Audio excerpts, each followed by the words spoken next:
This year, the original Mini will be celebrating its 60th anniversary. As much an icon of the swinging 60s as Carnaby Street, miniskirts and mods, back then £500 bought you a perfect classless design, loved by everyone from accountants to rock stars. And the good news is there are companies out there preserving these original pint-sized runabouts. From the outside, they look like classic Minis. Rare to see these days, but both have a few modern secrets under the skin. Two companies have brought the Mini back to life and totally reinvented them for the 21st century. And starting from around £80,000, they have a pretty modern price tag too. This is the Swind E Classic. Swind hunt down battered and broken original Minis and painstakingly restore them. But that restoration comes with a very modern twist, because instead of the 1.3-litre-old petrol engine under the bonnet, in this car there's an electric motor. An electric Mini! Who'd have thunk it? The original Mini was pretty nippy for its day, but its day is a while ago now. This electrified version has got 108 horsepower and it'll hit 62 miles an hour in 9.2 seconds. So this has got more than enough about it to duck and dive through today's traffic whilst doing its bit to save the planet.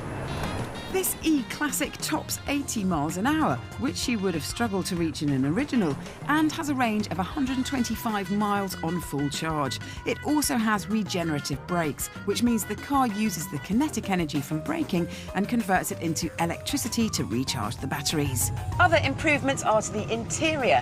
A lot of heating has been added. I have heated front seats, a heated front and rear screen, and underfloor heating, as well as a USB port. And if you want to dive into the options list, you can have power steering, central locking, electric windows, an electric sliding sunroof, air conditioning and an infotainment system. Oh yes, all that in a tiny Mini. It handles just like the original, with the classic cart-like feel, even though it's a touch heavier than the 60s version because of the weight of the battery pack. This car is pretty idiot-proof to drive. I should know, because I'm driving it.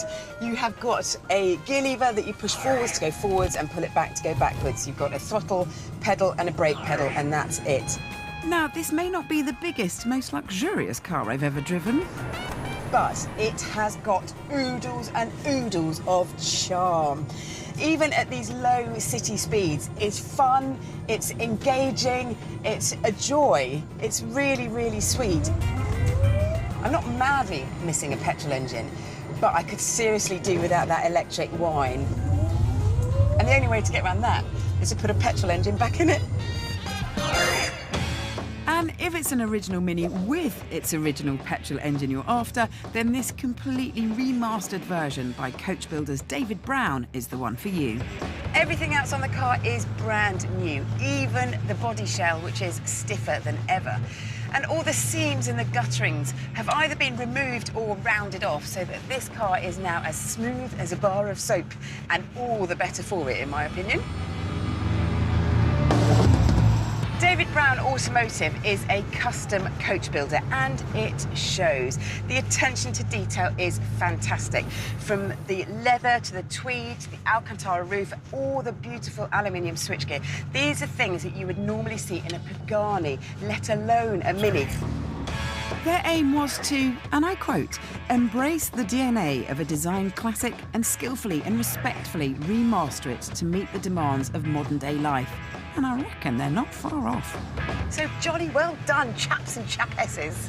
The original engine has been re-engineered and pumps out 78 horsepower. That's 30% more than the original unit. It'll get you to 60 in 10.6 seconds. Not bad, but not as quick as the electric Swind E Classic. But it does sound better. As well as a fruity sound, it has got that bouncy suspension that all original Minis had. But at least here, the bounce has been cushioned somewhat to give you a comfortable ride. The grip is pretty decent too, so you can really have some fun with this car. And this is a really fun car, albeit one with a £95,000 price tag. Because it's based on the original Mini, it doesn't have the architecture to support modern safety features. So, for example, when it comes to airbags, it is lacking. Buyers beware. These reimagined Minis cost upward of £80,000, but they capture nostalgia brilliantly. If I had to choose, well, I am a petrol head, and therefore I would go with the one with the petrol engine.